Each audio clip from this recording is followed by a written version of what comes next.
When we were young, we were told home food is healthy food. Then sometime around the 90s came a breakfast revolution. Corn flakes made their way to our tables. This was the new healthy.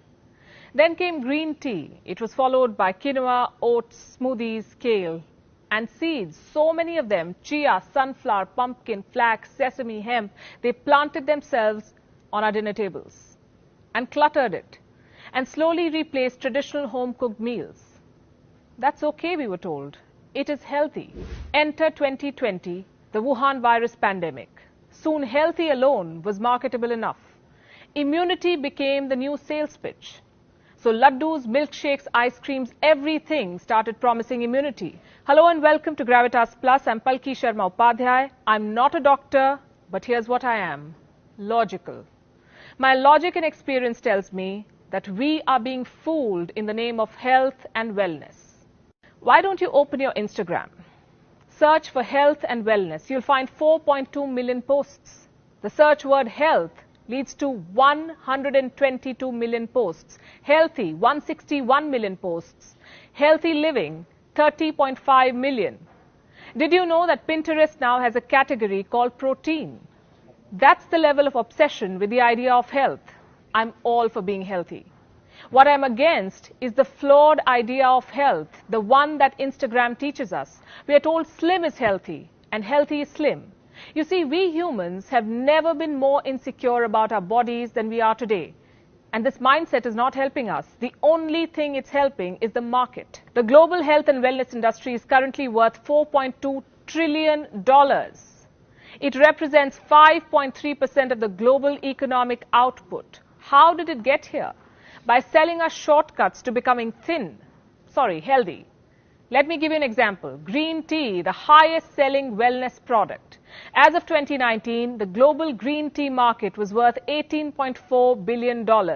This tea is considered the elixir to health. 3 cups of green tea a day and you're superhuman. You can burn fat, prevent diabetes, improve your brain functions and prevent cancer. Really? If green tea could prevent cancer, our cancer researchers would be vacationing in Tuscany with a glass of fine red wine. Green tea cannot make you lose weight. Trust me, I've tried it. What it can do is improve your metabolism, which, by the way, almost any tea can. Black, blue, oolong, matcha, English breakfast, Earl Grey, Duke of Northampton. Coming to green tea's antioxidant properties. Well, science says that the theaflavins in black tea and the catechins in green tea are equally effective. So should you drink green tea? Sure, but don't count on it for losing weight. Here's what else you should not count on. Gluten-free. These products are such a fad. Wellness bloggers tell us that gluten-free is the secret to becoming healthy. What does science say? Gluten is a mixture of proteins like gliadin and glutenin. Where is it found? In carbohydrates, wheat, barley, rye. Are any of these bad for our health? No, they aren't. There is no need for us to buy gluten-free products unless we have celiac disease or are gluten sensitive. Less than 5% of the UK's population has problem with gluten, but 12% of the population has gone gluten-free. Celiac disease affects roughly 1% of the American population, but 20% of America is trying to eat gluten-free. Is it helping in weight loss? The answer is simple. Losing weight is a game of calories. You need to burn more than you consume.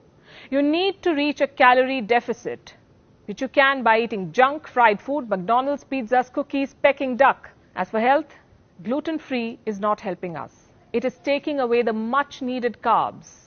Who is it helping?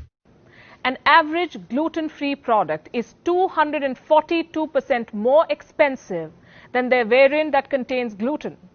In 3 years, the global gluten-free market is expected to touch $6.47 billion. By 2027, it is projected to cross $43.65 billion. Here's what else is fooling us. These cartons. Most of us have had cow milk all our lives, but now we are being told that cow milk makes us fat. Instagram influencers too are selling this idea. Why? So that these alternatives find a place in your fridge. The global almond milk market is expected to reach $13.3 billion by 2025. Soy milk market, $23.2 billion. Apparently, they're healthier than cow milk. Is there science behind it? Composition-wise, there is no proof that soy or almond milk is healthier than cow milk. When it comes to nutrition density and protein content, cow milk wins the race.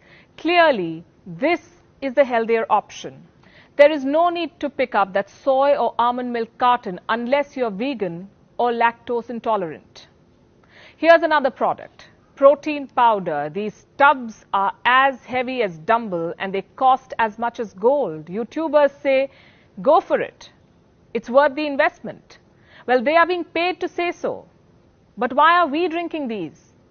What you need to understand is protein powder is a supplement. It comes into play if you fail to reach your daily protein goal. For a woman, it's 46 grams. For a man, it's 56. You can meet this target by eating eggs, nuts, milk, chicken, soy chunks. And even if you do not hit that 46 or 56 gram mark every day of the week, you will not be prosecuted.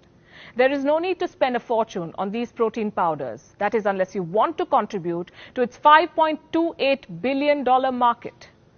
Those selling protein powders will not tell you about the risk associated with it. What are its long-term effects? No one knows. These products are too new. Here's what else is not necessarily healthy. Brown alternatives, rice, bread, sugar. Of late, we tend to prefer them to the white variants. That did sound racist. It was totally unintended. Nutrition-wise, the difference between brown rice and white rice is negligible. MRP-wise, the difference is hefty. You know what else is not your health BFF? Healthy snack. Low-cal, fat-free, baked not fried, air-fried, cholesterol-free. None of these claims matter. Ingredients do. Many low-fat snacks have added sugar. They hide controversial ingredients under technical names. I'll give you examples. In Europe, it will be hard to find MSG on ingredient list. It will be masked under E621. Carrageenan will be called E407. If you read these ingredients carefully, you will also find that many ready-made yogurts have as much sugar as a candy bar. The so-called protein bars have all kinds of unhealthy ingredients. Vegetable chips, they can be as bad as your potato chips, which technically is also a vegetable. Did you know a product is allowed to label itself trans fat free if it adheres to the 0.5 gram cap? Welcome to false advertising. Here's another one, vitamin water. It claims to be healthier than soda. Vitamin plus water equals to all you need. What most of us need is a reality check. Each bottle of vitamin water contains 8 teaspoons of sugar. Advertisement, packaging, advice, they can all be bought. Turns out studies too are up for grabs. Did you know that the sugar industry funded a research that downplayed the risk of sugar and painted fat as the devil? This was in the 1960s. We found out about it only recently. Beverage company POM Wonderful paid $35 million for studies that claimed POM products could prevent the risk of heart diseases and prostate cancer. Coca-Cola paid scientists too. For what? To push the message that exercise was a more effective weight loss tool than cutting down on food and drinks. So the next time a product claims it is healthy and backs its claims with studies, take it with a pinch of salt. When wellness bloggers, lifestyle influencers or fitness YouTubers tell you to buy a certain magic tea or go gluten-free or blend your spinach raw into the smoothie, remember, they make anything between $200 to $650 per post for endorsing a product. What do you get by buying them? Except maybe develop orthorexia. That's the term for obsession with eating healthy food. You see, social media and its target marketing is a danger to public health. A lot of us have fallen for it. Many of us have recovered. Years of healthy food obsession and spending a fortune later, here's what I have concluded. Home food is health food. Home food is the only tried and tested superfood. If you want to lose weight, aim for a calorie deficit. If you want to be healthy, eat a balanced diet. Remember, food is not your enemy. Self-doubt and false advertising are.